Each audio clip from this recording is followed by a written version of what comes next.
Hey everyone, welcome back to the Whippy Studio. Today we are here for another episode of the Undead Talk podcast. We are kicking off season 4 today with episodes 1 through 3, and my dad is here to join me. Hey, everybody. So new season. A lot. I said this to you. This season has a very different feel to it than the first three, even more so than the beginning of season 3.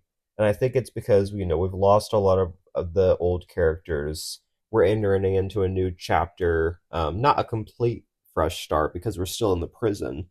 But I overall enjoyed these first 3 episodes, especially episode 3. I really enjoyed. But yeah, what do you think of the start to season 4? I really like it. I think it's interesting. Every season has a threat. And so, who or what is going to be the threat Hmm. in season four.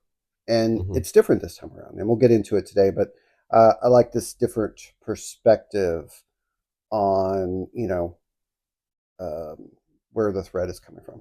Right, for sure. So season 4, episode 1 is called 30 Days Without an Accident, and it's Rick's group finds the prison has become a relatively safe base, but a close call with a stranger reminds them they can never let down their guard.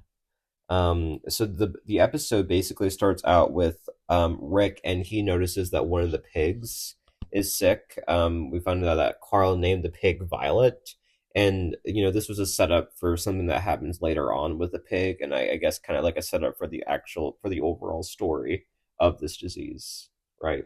Yeah, absolutely. It's definitely a setup. We see Rick in a different role in this season. He's no Hmm. longer like the head man.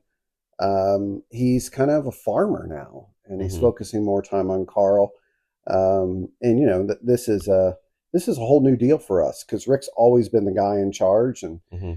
now they have a council or committee or whatever that just makes decisions versus just him. So Yeah. I like that, and he was as he was farming, he dug and found a gun, Hmm. and he threw it away. Yeah. And the reason is because he's in a different space now, different mindset. He's no longer the head man. He wants peace. Hmm. Yeah, there's definitely some growth with Rick in between seasons for sure. But we'll talk in episode 3 about how he had a bit of a relapse, according to Herschel. Yep, But I overall enjoyed him in these 3 episodes, I think. Would you agree? much Yeah. better than the chaotic, back and forth guy that he's Yeah. been the Chaotic last. season 3, Yep, Rick. He was the chaotic, not the chaotic neutral. He was like, even though he definitely could have been the chaotic neutral, to be honest. I'm talking about like those character chart alignment things, charts. Yeah, alignment charts. Yeah, he definitely could have been the chaotic neutral because that's really what he was. But no, so we have a lot of these new character. We have a lot of new characters this season. So Karen's not a new character, but she's Tyrese's girlfriend. So this is very different because Carol and Tyrese are together in the graphic novels. So I'm kind of surprised that they didn't do that. Like, interesting. instead of having like this whole other thing with Karen, Karen doesn't last very long in this season, and this relationship doesn't last very long. But I guess they were kind of cute together. Tyrese says that he doesn't feel comfortable like attacking the walkers at the fence, and that he would rather like do like a different role for the prison. So I guess that was interesting. But yeah, what do you think of Tyrese and Karen? Yeah, I mean, I haven't reread the graphic novels. It's been years, so I don't remember some of those details. But I find, Tyrese has always been a character that is peaceful. He wants peace, but just don't get him angry, right? And so that's the story. There is, you don't want to get him angry. Him settling down with Karen seems to make sense for his character, and it really goes along with the entire prison. Things are settling. Things are getting back to whatever normalcy in this apocalyptic world is. So yeah, Yeah, for sure. So some other new characters we have. Beth has a new boyfriend named Zach, who also doesn't last very long.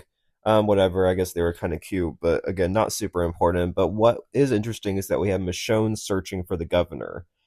She doesn't make much progress with it, but it does seem that is kind of like the one, I guess, because this season feels very different. But the looming threat of the governor is like I guess the thing connecting this season and last season.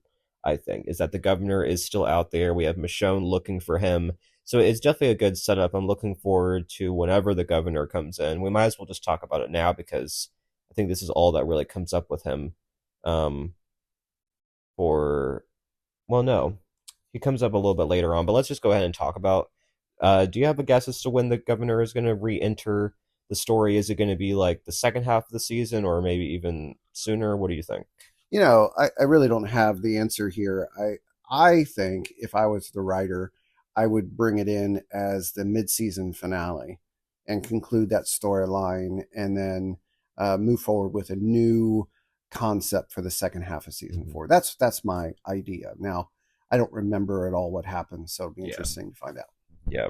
Okay, so we also have Carol, and these three episodes were very Carol heavy and they were very Carl heavy. Two characters that I feel like last season barely had anything to do. So this was interesting. Carol's role, we have her kind of in this leadership role, but we also have her kind of becoming like more cold, um, and not as like nice and sympathetic as she usually is. She's become kind of rough, kind of like what's the right word? Kind of rough, just kind of like distant, like not the Carol that we're used to seeing. And we have her trying to teach the kids how to use knives, and Carl oversees. So that this sets up like a conflict that kind of run through these episodes, that eventually leads to something with Rick and Carol. But what do you think of Carol so far this season? I mean, yeah, I think we saw some change in her at the end of last season, in the way she was interacting with some of the enemies, especially Merle. That we see her being defensive of her people in ways that we haven't seen before. She's willing to do some extreme things to defend the people that she loves.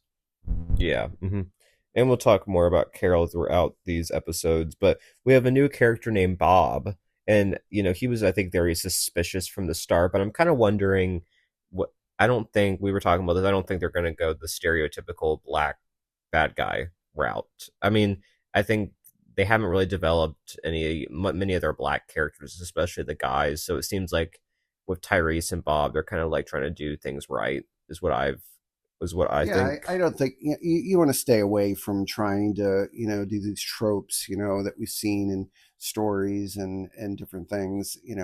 Uh, Painting certain minorities in a dark way, and I think the diversity is good in the show and the acting and the way they're presenting it. So I'm hoping Bob is a straight and narrow guy Mhm. and fits well into this family. Yeah, but he definitely has an alcohol problem, is what I got. He was trying to get the alcohol from the store wherever they were at. And I think there's more to his story that he's an alcoholic, and we'll discover more of that. I don't think that's like any like a stereotypical black bad guy thing. I think that's a pretty understandable storyline. I'm looking forward to seeing more of him, and learning more about him. Would you agree? Yes. Okay. So, we have the walkers and we get to this store, and we have the walkers on top of the roof, and this is pretty intense. They fall into the store and they fall through the ceiling. I was not expecting this, but pretty much it leads to Bob getting trapped and Zach getting bit. Those were like some pretty major events. They're able to save Bob, but they have to of course leave Zach behind. They lost him. I thought this was a pretty intense scene. Would you agree? Yeah, I mean, this is definitely one of the most action-oriented scenes, probably from a budgeting standpoint, and one of the most expensive scenes to pull off. For the helicopter to crash from the roof down through the store, Mm-hmm. and again, it's a reminder that even though things seem safe, they're never safe, and when things seem like they're at peace, they're never at peace, really. And so this is a very important kind of segue to the danger that's looming in all different ways. Helicopter coming through the roof. What's the chances of that happening? Well, there's a lot of stuff that happens in these next episodes that you don't see coming. So I thought it was a pretty cool, part of the episode. Definitely more action oriented than normal. Hmm. Yeah, for sure. And so we have this other storyline with Rick, and he finds this girl named Clara. and she says like me and my husband need help, and she leads him to the camp, and Rick says I'm going to have like three major questions for you to answer whenever, like for your husband to answer whenever we get there. And they arrive at the campsite, and basically we find out that her husband's a walker. So she was, I guess, partly lying to him, and then she tries to kill him, but then she kills herself. And she says that she wants to be a walker so she can, her and her husband can like be together in that way, so Rick doesn't shoot her. Um, That was just plain weird. yeah, this was all kind of strange. Yeah, it definitely gave me weird vibes throughout. I don't know. I think it was more about Rick than it really was the woman. I think it Mhm. was about Rick being in a different place mindset, and he acted different in the willingness that he was to aid this woman. Presented a different side. He had the three questions. He creates some boundaries that I think was important for him as a person, but not the head honcho guy. And he definitely didn't act like uh, a dictator or anything, like the governor did. Mhm. So Yeah. And we have Rick, and he gets back to the prison. We find out that the pig died, and this is a setup for later on. And then we have Glenn and Maggie, and he thinks that she's pregnant. So he doesn't want her to go on their run with them. But then we see that she's not pregnant. So it was just like a little bit of like a scare, but it turns out that they're fine. I don't know if they got married off screen or not in between seasons, or if we'll see the wedding later on. I didn't really get any of that from these three yeah, I didn't either. I episodes. didn't either. Um, and we have Daryl, and he tells Beth that Zach died, and she's like not really too upset about it. She's like, "Oh, I guess I'm glad I got to know him," but she's starting to accept that in this world, like you can't like take too much time to grieve your losses. Like you just gotta roll with it. You gotta move on, and I think that's kind of her mindset now. It's just it's very interesting with Beth, the direction that they're going with her, kind of like growing up, not like being like a little girl anymore. Would you agree? It's interesting the way she's coping with the trauma. I'm concerned about her because that coldness that she has, not dealing with the grief that she's experiencing by ignoring it, basically. I wonder if that's going to come back out. Hmm. So, I'm sure it will. And the final scene is one of the teenagers named Patrick. He goes into the shower, and then he just suddenly like dies. I think earlier on he like asked when like Carol was teaching the kids with the knives, he asked to be excused. So he's sick, and then he dies. And I mean that was pretty shocking. That's something we haven't seen before. Just like no bite, nothing, and just dies. Like that was very shocking to me. yep. Um, but what were some? Did you get some spiritual themes for the episode? Yeah. I think when we talked about this idea of peace, and that's what everyone's looking for, home. And we see glimpses of that in the very beginning. And with that, some complacency. People are just kind of letting down their guard, except for Michonne. She seems pretty, aggressive going after the governor, but there's some complacency. And then you see what I really loved about this is this shared responsibility of leadership.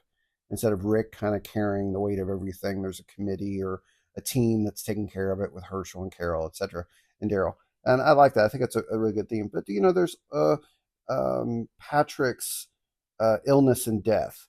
Again, there's mortality, even in the midst of all of this peace and leading up to this episode. You know, the enemy, whatever the enemy is, and the different enemies, it's always lurking, and we see it in the death of Patrick. Mm-hmm. The name of the episode was 30 Days Without an Incident, and that goes off of kind of this thing we see in factories where it tells you the number of days since there's been an accident, Mm-hmm. and there was 30 days without anyone dying, 30 days without anything bad happening, and then at the end of the episode, it's erased and it puts a zero. Mm-hmm. And it's just, this is the way the world is, back or in the show, but also in real life. There's always something bad happening. And so figuring out how to deal with death and illness and heartbreak is an important part of our lives. I really like this episode. If I would have to rate it, I would give it, an 8.5. What do you think? I was thinking an 8.5 too. It was a strong premiere. So yeah, let's just jump right into episode 2 called Infected. Some of the survivors are quarantined to prevent a virus from spreading. Carol takes two girls under her wing, and Tyrese makes a shocking discovery. So it starts off with Patrick Ree. He reanimates as a walker and he kills this guy. I think his name was Charlie. And then basically we have just another walker outbreak in the prison. Their first one, I guess, in a long time. Or they're really their first outbreak ever in the prison like this. Right, This was the right. most intense that's Well, gotten. no one was prepared for an internal Hmm. outbreak of zombies, right? Hmm. The walkers are always coming in from the outside. No one ever really thought about or was prepared for what happens if somebody died on the inside, turned into a walker, and then bit somebody else who turned into a walker, and then it's like this exponential growth. And of course, it happens at night, and people are dying, and they wake up to this massive amount of chaos. Hmm. And Michonne's almost overtaken by the walkers, but Carl and Maggie are able to save her. And then we have Herschel, and he's like examining Patrick's bleeding, and we have him and the doctor. They kind of like connected to the pig's bleeding, and they think it's from disease, is what they come up with. So they're kind of quarantining people. We have Karen, David, and others start having symptoms from the disease, so they're like quarantining them. So it's like COVID from the past. Right, right. That was funny, and then Herschel and his mask was kind of funny too. But yeah, we have this conflict, and it's just a very interesting conflict. Do you agree with the quarantining? I mean, yeah, that's how you deal with these situations. We see it in our lives, and just like in COVID, there was a lot of unknowns, so we mask up and all that, Hmm. and they didn't know where this was coming from. They didn't know the details, so quarantining makes the most Hmm. sense. Yeah. So that was a good move. The doctor and Herschel, again, Herschel being the moral compass, the wisdom of the show, Hmm. guides and helps them through this process. So we have Lizzie and Mika, and there's these two young girls. Their dad dies, and Lizzie at first wants to be the one to kill the dad, but then she backs out at the last moment, so Carol has to. This was very interesting. We because then we have so Carol has to, and then later on she calls Lizzie weak and says that you can't be weak in a world like this. And we talked about this after about how like when you're a child you're not ready to deal with like stuff like that, like having to kill your father, like their minds aren't equipped for that, especially at like a young age. I thought Carol's like letting the girls be in the room was not a good decision because now they're gonna have trauma from this, and then literally calling them weak was just also weird. It was just very surprising from Carol. I think it makes sense as to like her journey and where she's going. But no, I didn't really like that how she handled the situation. What do you think? Yeah, I agree. I think I think we're going to see some behaviors from these girls that are going to be disturbing because of this. We're not meant to experience that level of violence. It's children, especially, are their brains are not prepared for that. Now, I do believe in like evolution in the sense that our brains can adapt over a period of time, but I don't think there's enough time passed for these girls to adapt to the climate and the world that they're living in. So I see some behavioral issues that will emerge, and unfortunate decisions from Carol. I know she's trying to prepare them, but yeah, I think it's going to come back and bite them. I think so. And Michonne has an emotional moment with Judith. Beth asks her to hold the baby for a quick moment, and then Michonne pretty much just like cries while holding the baby. And yeah, this was very interesting. I think, she's letting her guard down. Usually she's very like, with few words, she doesn't show any emotion. And but now like she's just fully letting her guard down. She's letting the tears come out. I would be cool to learn more about her backstory. I hope we do soon, especially with her becoming like a main character and everything. But what did you think of that moment with Michonne, just like bawling while holding Yeah, Judith? she's uncomfortable. She's not been vulnerable really at all that I remember in this series. She kind of like Carol and others are kind of hiding over. We talked about Beth. They're hiding over. They're covering over their wounds. And that's their coping mechanism. I would love to see more of what we saw in this episode of Michonne just opening up, allow us to see some vulnerability. Yeah, for sure. And we find out that someone's been feeding dead rats to the walkers, and it's causing them not to spread out and to get closer together. And that's something that they did not want to happen. They want them, stay spread out. But this was interesting. Who's doing it? Is it who is revealed to have killed the is it Carol, spoiler alert, or is it someone else who was doing this? Do you I don't have any answers here, but it is definitely a question that I've been considering through this is who's doing that. I think this presents potential danger, but it's really sabotage or dissent, and it's scary. Yeah. So Rick, he feeds the piglets to the walkers to get them to stay away from the fence, and this is kind of like hard for him. He's like crying. You can tell like he doesn't want to have to do this, but it's like the only way to get them to spread back out again and to stay away from the fence. But yeah, what do you think of that moment? He was very emotional. Like you could tell he did not want to have to do that with the piglets, right? Yeah, I mean, there's this idea of providing for the people, right? And this food is incredibly important in this world, and he's doing an amazing job with this. But he recognizes the immediacy of the danger.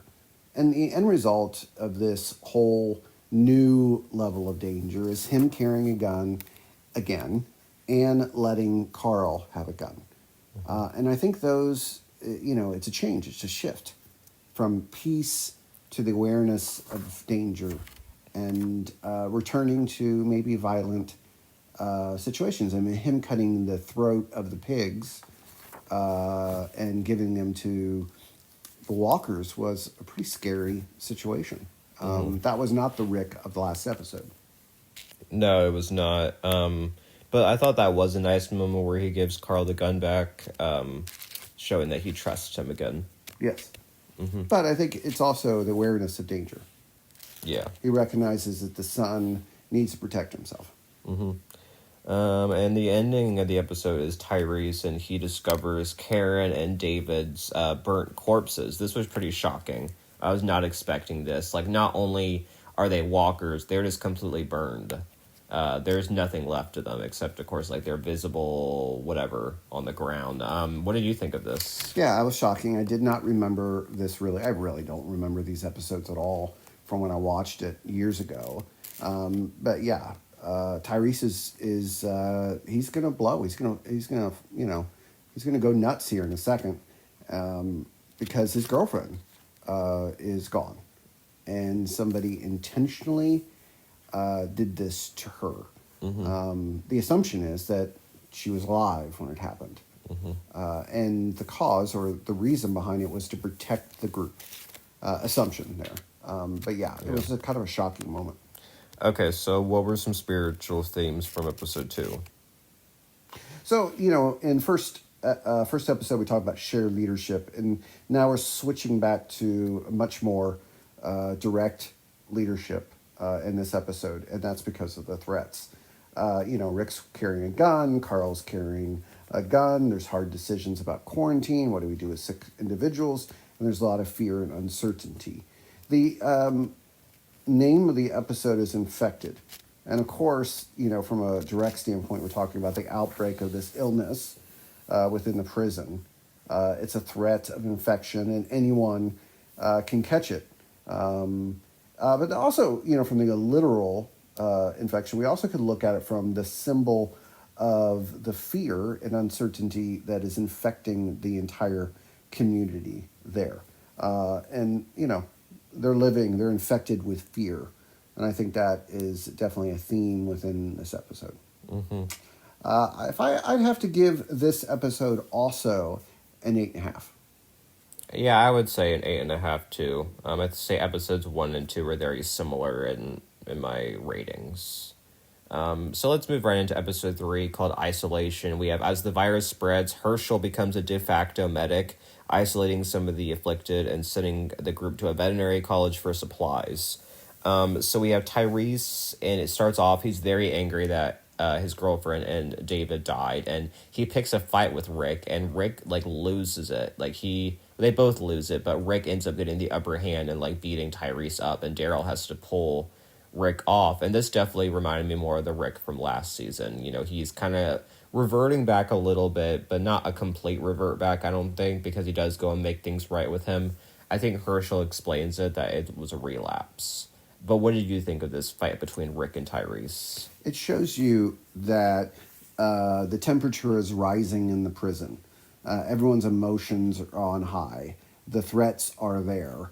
It's like when the governor was attacking. It's that high level threat that causes people to act in ways that they are not themselves. I mean, we've not seen Tyrese like this. And of course, we have seen Rick. He relapses. So, violence, anger, all of those things that really are monster like, we're starting to see emerge, which is a sign. It's a sign that things are turning. Uh, People are becoming monsters and Walker like, less than human in their behavior. Mm-hmm. And we have Sasha, Dr. Caleb, and Glenn are all sick and they get quarantined. So Herschel sends Daryl, Michonne, Tyrese, and Bob to get medical supplies from that veterinary college. And the end of the episode, we see them going to get those supplies. And, this was interesting how Bob goes up to Tyrese. And at first I thought Bob was the one who killed Karen and David, just because he just seems very suspicious and, like, it seemed like the obvious choice. I was not expecting who it would actually be. And you kind of agree with me, too, that you thought it was Bob for a brief second, right? Yeah, I mean, they're definitely setting you up to believe that. And it turns out that it's not the new character, it's Carol. And, this is one of those shock surprises, but it's the change in her demeanor, it's a change in her behavior. And she is becoming very assertive in the way she protects her people. Yeah, let's just talk about the ending. So Carol has this very emotional moments in this episode. The first one I think was with Tyrese, and he says, "Look after Sasha while I'm gone," and then she just like breaks down. That was the first one, and then she's like filling up the water, and then like she like knocks the water stuff over, and she's crying.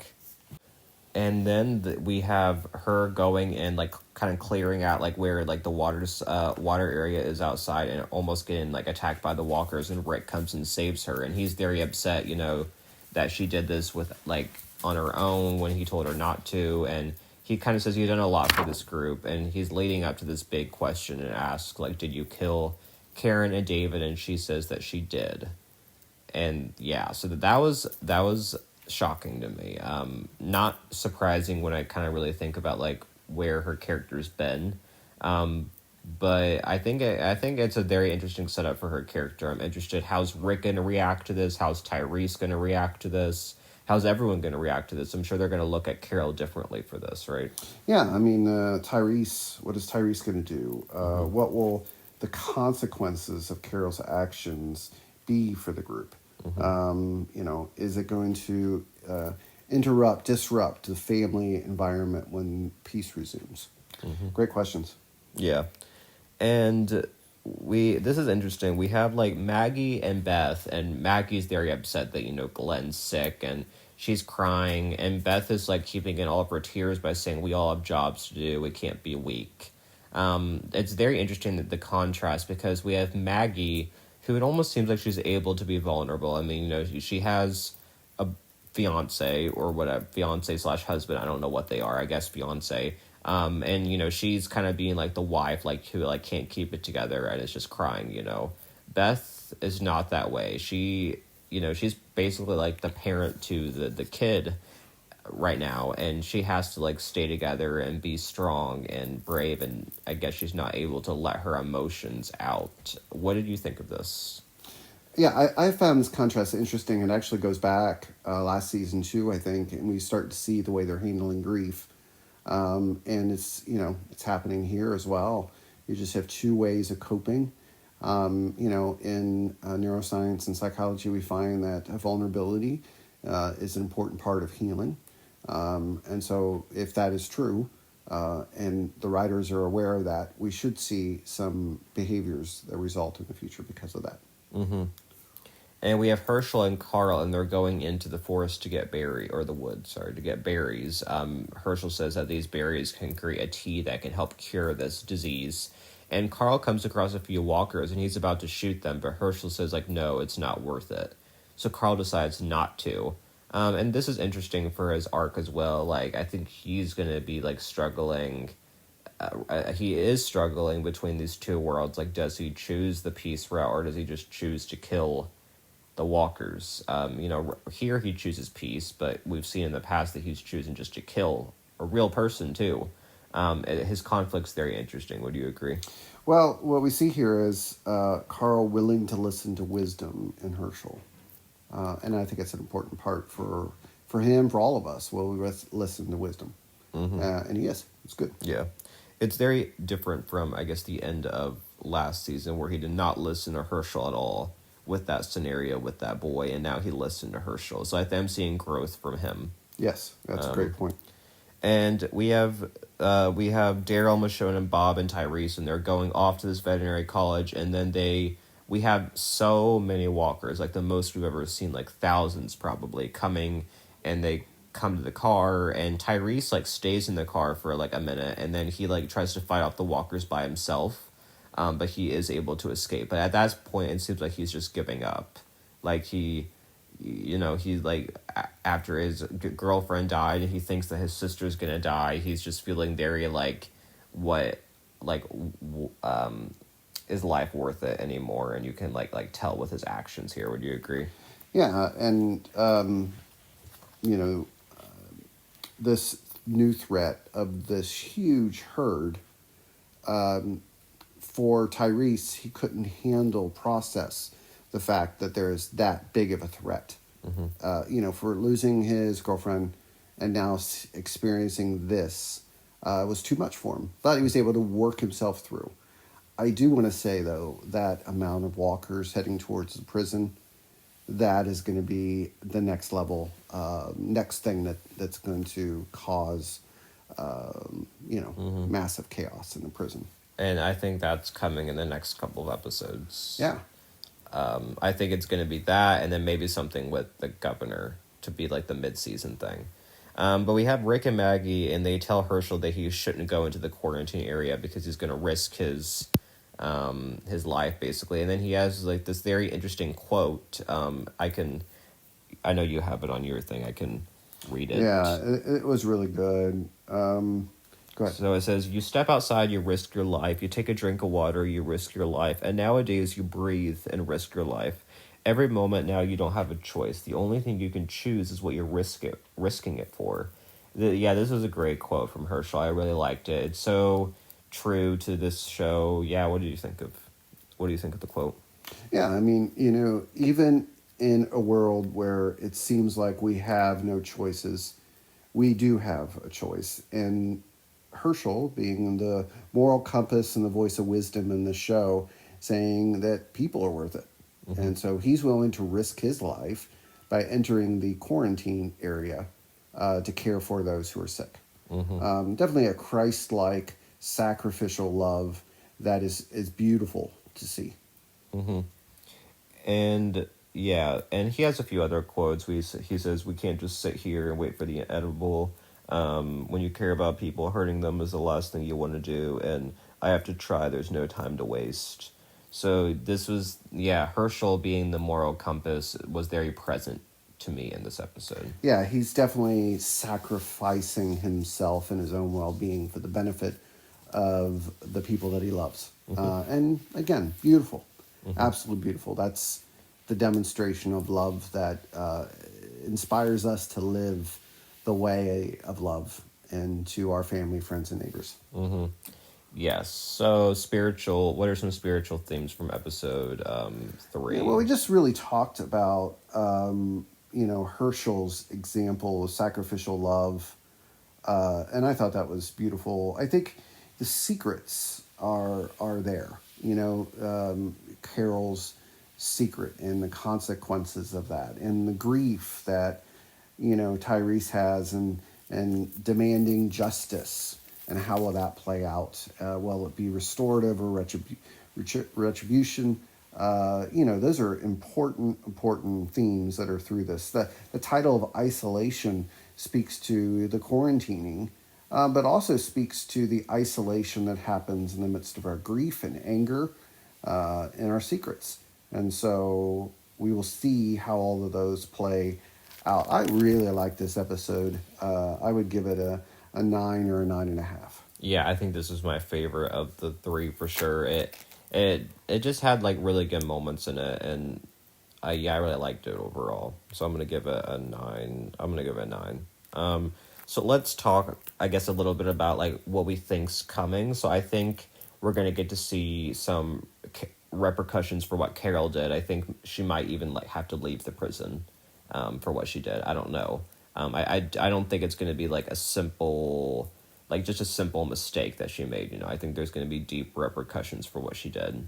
Yeah, absolutely. And, for me, I want to understand what the psychological effects of all of these threats are to the people, whether it be the threat of the virus or whatever it is that's killing these people, the threat of walkers, the threat of somebody, feeding the walkers rats, the threat of this big herd that's coming, or the threat of Carol, burning some of their own people.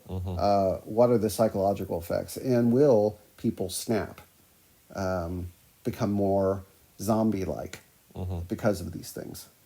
And how will morality? What will morality look like as the threats seem to stack up on each other? How will that change the group? That's basically it, but I think we're going to resolve this virus thing, and then we're going to bring the governor in, is my guess. And then that herd. And then the herd, and there might be intertwined things too, I don't know. For all we know, the governor might not show up again until the season finale. I don't think so. I think he's going to show up sooner than that, but yeah, so do you have anything else you want to say? No, great episodes. Yeah, so we'll be back next week to talk about episodes 4 through 6. So let us know what you thought of these episodes, and we will talk to you next week. Bye, everyone. See ya.